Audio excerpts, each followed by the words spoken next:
Shalom. Shalom. Welcome back. We are recording this in a studio in disarray, but it's working. Things are working, Baruch Hashem. And I want to continue working through our directed Hebrew immersion auditory learning style today.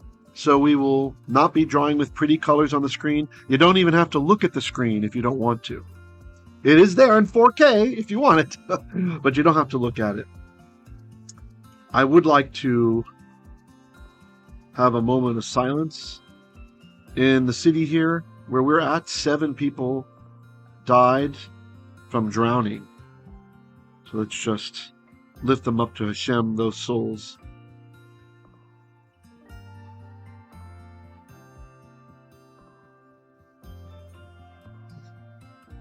Hashem Yerachem.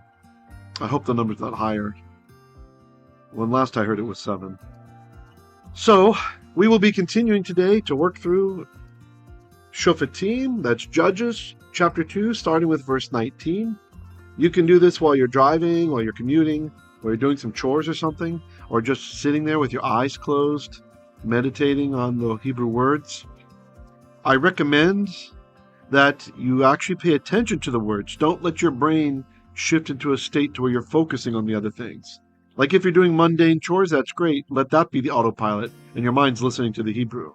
Okay?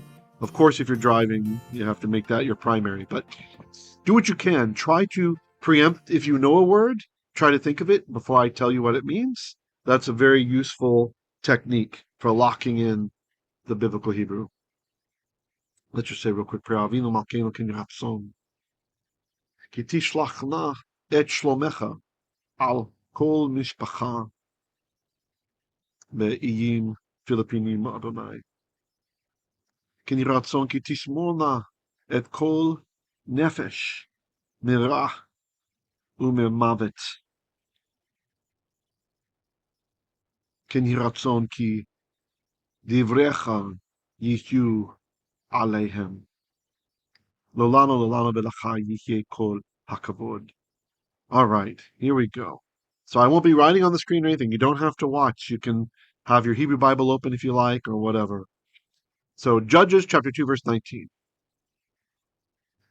V'haya b'mot hashofet yashuvu v'hishchitu me'avotam lalechet acharei Elohim acherim le'avdam ulehishtachavot lahem lo hipilu mima'al lehem umidakam hakasha. All right, let's go through it again. V'haya.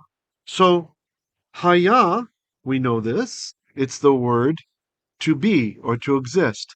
Haya is a third person, masculine singular, perfect form of the verb. Usually that would mean he was. He was. And here, so the vav here is probably like but. Haya b'mot hashofet. So the subject is ha-shofet. Shofet, from the verb shafat, to judge. A shofet is a judge. Ha-shofet means the judge. V'haya, but when it was, b'mot. Mot is an infinitive from the verb to die.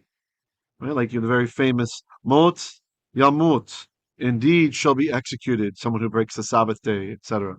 So when you put a bait, that inseparable preposition, in front of the word, in front of an infinitive of any verb, it usually has the meaning when. Literally, here it means in dying, right? V'haya, so it was, in mot, dying of, it's a construct, hashofet, the judge. So, and it was in dying of hashofet, the judge. So we make that sound better. Usually the bait we translate as when it's attached to an infinitive like that. So v'haya b'mot hashofet, and it was when the judge would die, yashuvu v'hishchitu me avotam, avotam. Yashuvu, this is from the verb shuv, shin vav beit, which can mean to return or to do something again. So this one, in this case, the middle oo has disappeared, right? The actual consonantal vav is not written. But the Masoretes have added a qubbutz underneath the u, right? The yod at the beginning tells us it's third person, so that's like he or they. And the u at the end tells us it's they. So if we read it with our tones, ya, shuv, u. So the ya and the u are telling us they. Shuv, they would return. Or they would again. Shuv can mean to return or to do again. All right? What would they return to or what would they do again? Vehishchitu. Hishchitu. This is from the verb shachat.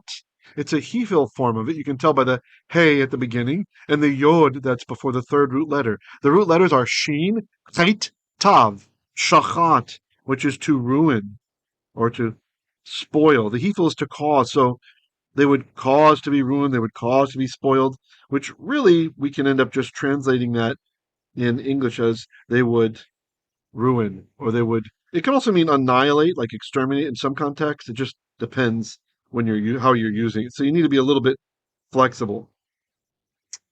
So ve and hish, hit, tu. He, that's the preformative he, telling us that it's the hiphil binyan or the hiphil verbal stem. He, sh. That's from the verbal root. E, that yod is also telling us it's hiphil. So the sh, you can hear, but it's shechit. So vehishchit u. And they would bring to ruin, or they would destroy, or they would annihilate, or be corrupt. Vehishchitu, they would do any of those things. We have to select the right one. May avotam. May, the mem here, has an A sound under it because the word is avot, from av, aleph beit, meaning father or ancestor. Avot, we usually mean as ancestors, unless the word for mothers is there as well. So, avot are ancestors. Avotam, the at the end is there. So, avotam, ancestors of of them, their ancestors. The reason it's may instead of mi, this is the word min, like we say in the bracha for bread, hamotzi lechem min haaretz, who brings forth bread from the earth. You could say, grammatically, identically, hamotzi lechem me haaretz, right? If you drop that noon and just combined it, a mi becomes a may, and that's what's happening here. Me avotam, from ancestors of them, so from their ancestors. So since this mem is really the mem of comparison, it's saying they did something more than their ancestors. They hishchitu. So instead of cause to destroy or cause to ruin, we probably need to say, translate it something like behaved in a ruined fashion or acted corruptly. May, more than avotam, more than avotam, their ancestors. Lalechet acharei Elohim acherim. Lalechet. Lalechet is an infinitive of the word halach. Hey, lamed, kaf. The hey is gone here. And the hey is changed to a tav for the infinitive form. So halach became lechet. And the la at the front, it's just like in an English infinitive. To run, to jump. We say to. That's what the lamed means. It's to. So la, to, lechet, walk. Acharei Elohim. Acharei means after. Elohim, gods or divine beings. Acherim, other ones. So vehishchitu, or vehishchitu, and they acted corruptly, may more so than avotam, their fathers. Lalechet, walking acharei, after Elohim, gods, and then the adjective, what kind of gods? Acherim, other ones. So far we have, starting at the beginning again, V'haya bemot hashofet. So it was when the judge would die, Yashuvu, Yashuvu, they would return, or they would again, Vehishchitu, and they would act in a ruined fashion or in a corrupt way, Me avotam, more than avotam, their ancestors. Lalechet acharei, walking after.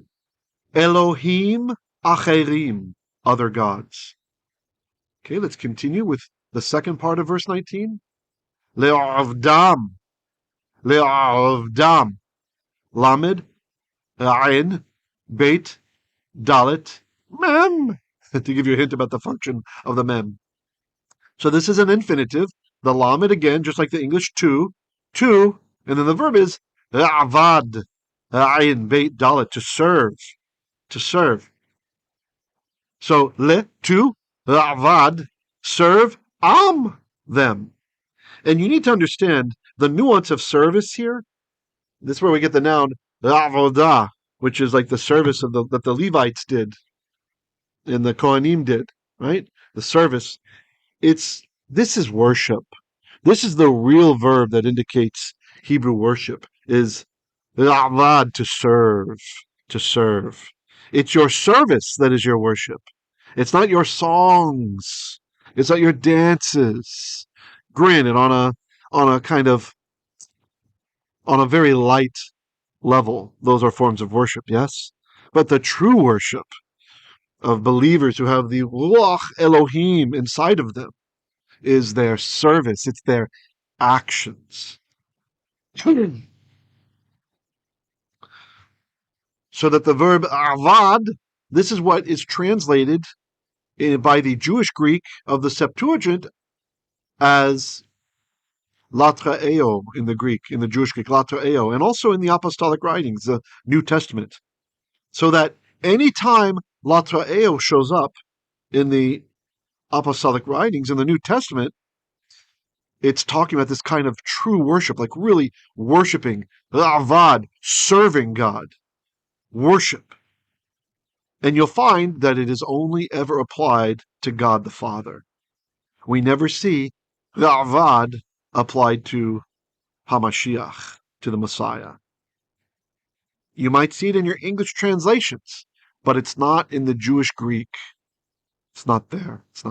So, le'ovdam, to serve, them. Ulehish tachavot. That's the vav. It became an because there's a schwa under the lamed, le. Right? And we have our bump schwa rule. If you don't know what that is, you can search this channel for it, and there'll be many videos talking about it. It's when the vav, the verb becomes a And le, to, we have another infinitive. Hishtachavot, to prostrate down. Now, this is a word that means literally to prostrate down. And sometimes it means in a manner of worship, right? Just like shir, yashir, to sing. Sometimes you're just singing a song. Maybe you're singing some gangster rap. Or maybe you're singing Eminem, or maybe you're singing some love song or some Beatles nonsense. Or maybe you're singing to the Most High, to Alel Yaon. And when you're doing that, it is a mode of worship. But it's not always a mode of worship. It is an action of singing, right? Or an action of dancing. You might be shaking your tuchus, doing some kind of naughty dance. Or maybe you're doing a circle dance, all men holding hands and all women holding hands, not intersex hand holding. In which case, you might be worshiping with your dance. But usually dancing is not reserved just for worship. So we wouldn't just say that the verb to dance means to worship. How much more so, kal v'chomer, with the case of this verb, the hishtachavot, to prostrate down. It does not always mean worship. It can be a mode of worship. You can prostrate down, or you might be doing it like Natan Hanavi, Nathan the prophet, bowed down to King David. Certainly the prophet of God was not worshiping the king. Or like Abraham did to the Bnei Cheth, the sons of Cheth, who were not of the one true religion. He wanted to buy their cave to bury Sarah, and he does this verb to them. He's not worshiping them. He's showing them humility. So this is the verb which in the apostolic writings maps to Greek proskuneo, which is the one, if you're reading in English or Naroskum or Auf Deutsch or any other language, and it says that they worshipped Yeshua, if you trace back into the Greek, it's going to say proskuneo. And if you take that word proskuneo and trace it back through the Septuagint into the Hebrew, the underlying Hebrew word is going to be this one, lehishtachavot, to prostrate down. So when the wise men prostrated down before a king after bringing him gifts, were they worshiping him? Or were they doing obeisance as one would to a king? So that's the dichotomy that exists when you look at the languages closely. And you will see, when you see it together with avad and hishtachavot, then the clear understanding is this is not doing some secular dance. This is not doing some secular bowing. It is an act of worship. So le'avdam lehishtachavot. One might argue that this is hendiatical here, that the two words together are giving us a new shade of meaning, a sincere worship. So le'avdam, to serve them, to worship them, ulehishtachavot, and to prostrate down, lahem, lahem, to them. Let's let that sink in just for a sec. I wish I'd brought water down here with me.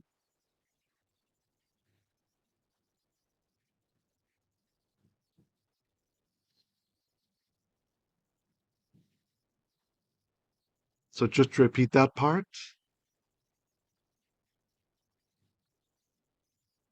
Yashuvu vehishchitu, they would return, or they would again, vehishchitu, and they would act in a ruined fashion. Me avotam, more than their ancestors, more than the fathers of them. Lalechet acharei Elohim acherim, walking after other gods. Le'avdam, to worship them, literally to serve them. Ulehishtachavot, and to prostrate down, lahem, to them. Finishing verse 19. Lo hipilu mima'al lehem umidakam hakasha. Lo, lamed aleph, lo, not hipilu. This is a little hard to recognize. I'm going to exaggerate the pronunciation for those of you who are not looking. Hipilu. So there's two pays there. There's a strong dagesh. Why? Because this is from the verbal root nafal. Nafal. Nun, pei, lamed. And it's been changed into the hiphil binyan, the causative or elative verbal stem. You can tell by the hey that's added to the beginning. Hipilu. And there's a yod that's before the third root letter. So we had noon. The noon is assimilated into the pei. That's why there's two pays. It made it double. You remember my old example from Old English? You had Latin in, meaning not, that joined with the word legal to say legal. And then in legal meant not legal. And over time, that N assimilated, and it caused the L to double. That's why in English today, illegal is spelled with two L's. The history of the thing. Same thing here. In ancient Hebrew, this would have been hin. This would have been hin pilu. But over time, just like the N in legal assimilated, here the nun, which is like a Hebrew N, assimilated with the pei. Hin pilu became hip pilu. There's two pays there, although we usually don't exaggerate that pronunciation. We just say hipilu. So to cause to nafal, to cause to fall. Hipil, u. The u means they. So lo, hipilu. They did not cause to nafal. They did not cause to fall.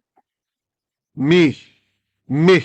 We have me in the next word with a dagesh in the second mem. That's our min. Here again, an N sound assimilated. Instead of saying min ma'al lehem, we say mim ma'al lehem. Mim ma'al lehem. From ma'al lehem. So the word is ma'alal. Ma'alal. Mem. Ayin. Lamed lamed. Which is a deed. It's an action, something that has been done, a work. And when we add ham at the end, mi ma'alehem. This is because we had ma'aleim, we had, ma'alim, which would be deeds or acts. And then we drop the mem to put it in construct, and we put the ham suffix on there, meaning theirs. So mi ma'ale, from deeds of ham, of them, from their deeds. Mi ma'alehem. So lo hipilu, they did not cause to fall. Sounds a bit awkward in English. Maybe say drop. Me, from ma'alehem, from their deeds. Midakam.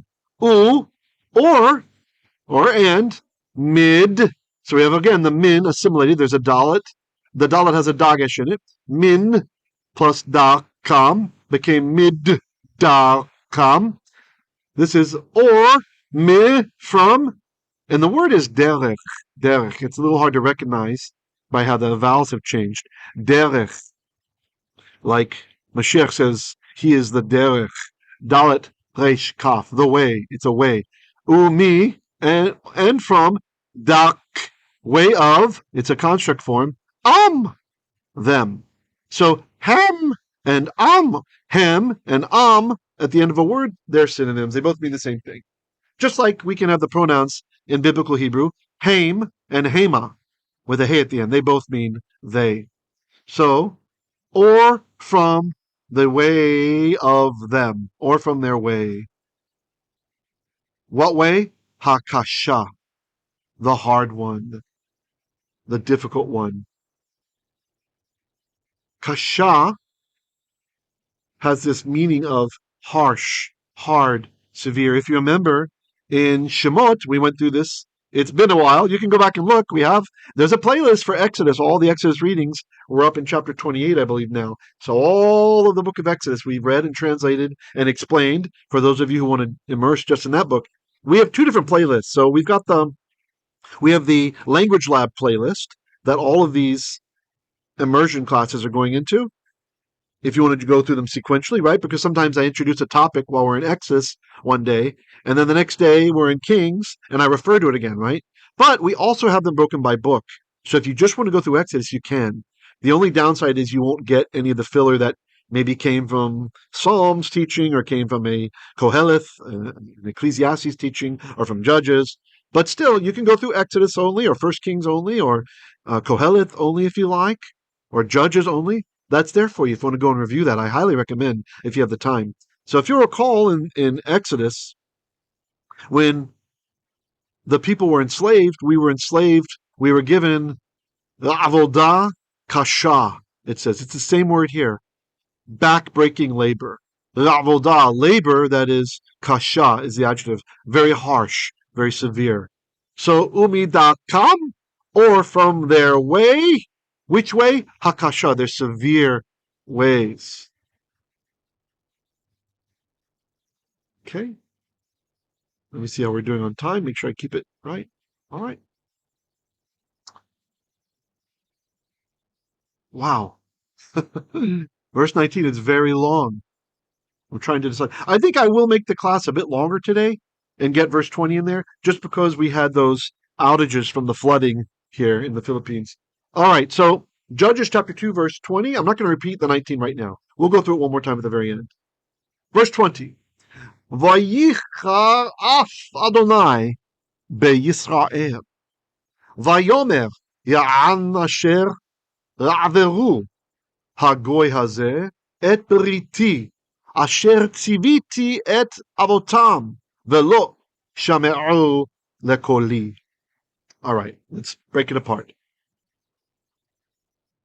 The verb here is chara. It says vayicharaf. Vayicharaf. Chara is literally to be angry. Well, literally to be hot or to burn. We've lost the final hey because verbs that end in hey, the hey goes away. The yod at the beginning is telling us it's he. So, va yichar. Yichar by itself would mean he is angry or he will be angry. But we have a vav conversive with the vav and the dagesh and the yod. So it's changing the aspect. For all practical purposes, in English, this will be changing the time right now. Although technically that's not exactly how biblical Hebrew expresses things. For now, it's fine. Vayichar. Vayichar. It would have been vayichara, right? Chara is the verb, and the hey's gone. And became angry, grew hot or burned. Af Adonai. We have a construct chain. Af, aleph, pei. Literally the nostril, but this also means anger. The anger of yod hey, waw hey. But it's the kere is Adonai, so you can say the Lord if you like. All capitals. Vayicharaf Adonai. And the anger of the Lord kindled, perhaps, burned, be Yisrael. Now, we don't want to say in Israel for the bait, but against Israel. Vayomer, and he said, Ya'an asher la'averu. Ya'an.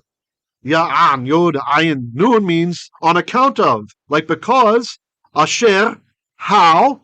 It's true that asher, if you've just learned the gloss, most of the time, aleph shin resh means which or who. It's the relative pronoun, but sometimes it can mean where, how, or when. So to me, it feels like how here. Because of how, la'averu, ayin, beit resh, is to cross over.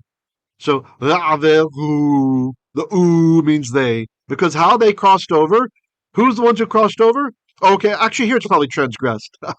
Sorry, we have two words that are homographs. They look exactly the same. I glanced at the rest of it and realized I should say transgressed. Although you could think of it as crossing over. You're crossing over away from the covenant, right? So that might be how we got that. So we have a word that derives from this, and avara. It's a kind of sin, right? So la'averu, they crossed over, or they transgressed. Who transgressed? The subject is hagoy. Hazeh. Literally, ha, the, goy, nation. Again, goy doesn't mean Gentile as the default meaning in biblical Hebrew. The default meaning is just nation. When we say goyim acherim, other nations, then we're talking about non-Jews, right? So, ha, goy, the nation. Ha, the, zeh, the this one. That's how you say it. The nation, the this one. So make it sound better in English. This nation, or this people. Et, aleph tav is just the DDO. We don't translate it. Beriti. You remember recently we had burrito. We had burrito in my drash on Shabbat. A burrito means his covenant, but a beriti means my covenant. The berit, the covenant of me. If any of you have ever seen B'nai B'rith, right? That's children of the covenant. That's what that's about, that organization in America. Asher, so here we have asher, the relative pronoun, meaning something else. Here it means which. Which, not to be confused with not that kind of witch. Asher which, tziviti. This is related to mitzvah, commandment, which commanded I, which I commanded, et, didio, avotam, or avotam. So avot are ancestors, fathers, of them. So tziviti et avotam, I commanded their fathers. Velo, but not. Shame'u, the verb is shama, shin mem ayin, like we say twice a day. Shema Yisrael, Hashem Elokeinu Hashem Echad. Hear Israel, the Lord our God, Lord is one, or obey. So they not, velo, not, shama, that's here, or obeyed. They, shame'u, they heard or they obeyed. Lekoli, literally means le, to, kol, voice of e. But this is a Hebrew idiom. When you have shema plus lekol, or shema plus bekol. We don't translate that listen to the voice. Or listen with the voice or in the voice. We translate it as obey. That's how you say obey. So velo, but not shame'u lekoli. They did not obey me. Don't translate, do not translate as they did not obey my voice. You're like doubly translating the koli then, okay? If you want to be hyper literal and say they didn't hear my voice or they didn't listen to my voice, and then put a asterisk to tell your people, your listeners, that this is how Hebrew expresses they didn't obey, because it might be interesting to people, that's fine. But don't over translate. Don't say they didn't obey to my voice or something like that. Okay. How are we on time? Okay, we're at 33 minutes. So I think what I'll do is I'll go through 20 one more time, and then maybe I'll go through it all one more time. Okay? 20 I'll go through one more time and translate, and then I'll go through it all and let you try to translate.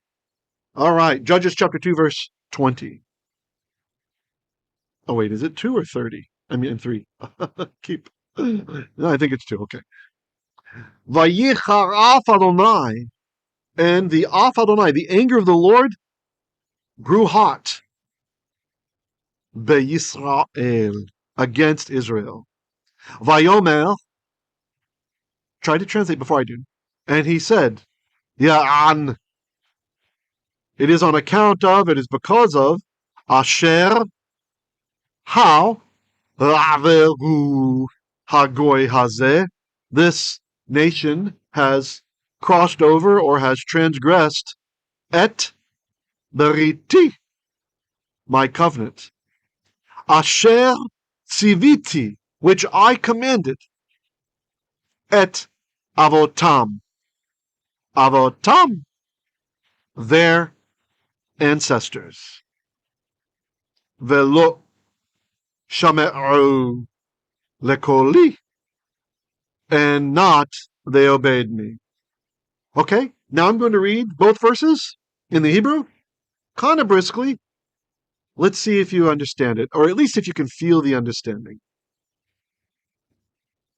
V'haya b'mot hashofet yashuvu v'hishchitu me'avotam lalechet acharei Elohim acherim le'ovdam. That's ravad plus am. Ule hishtachavot lahem. Lo hipilu. That's causative of nafal. Mima'alehem. Umidakam hakasha. Verse 20. Vayichar af Adonai beYisrael. Vayomer. Ya'an asher ra'veru hagoy hazeh. Et beriti asher tziviti et avotam. Velo shame'u lekoli. One more time, briskly. Judges chapter 2, 19 and 20 in the Hebrew.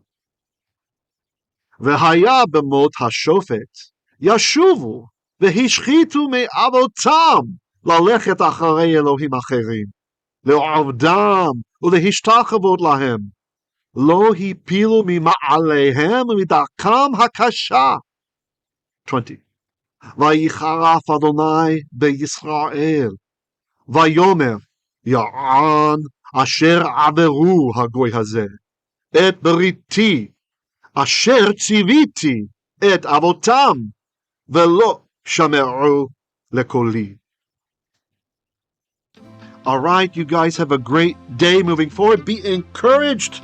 Chazak, be strong. You can do it. Stick with the Hebrew. If this is a little overwhelming, you might want to go back earlier in our immersion classes. Reach out to me either way. We'd love to hear from you. And special thanks to all of our patrons over at patreon.com/Hebrew Literacy. You really make this possible. In addition, of course, to our kahal here in the Philippines. Very grateful for the tithes that help to make this ministry possible. Have a great wonderful rest of the day or rest of the evening, whatever the case may be. And I will see you tomorrow when we will do some visual learning, some visual directed immersion learning. Shalom, shalom.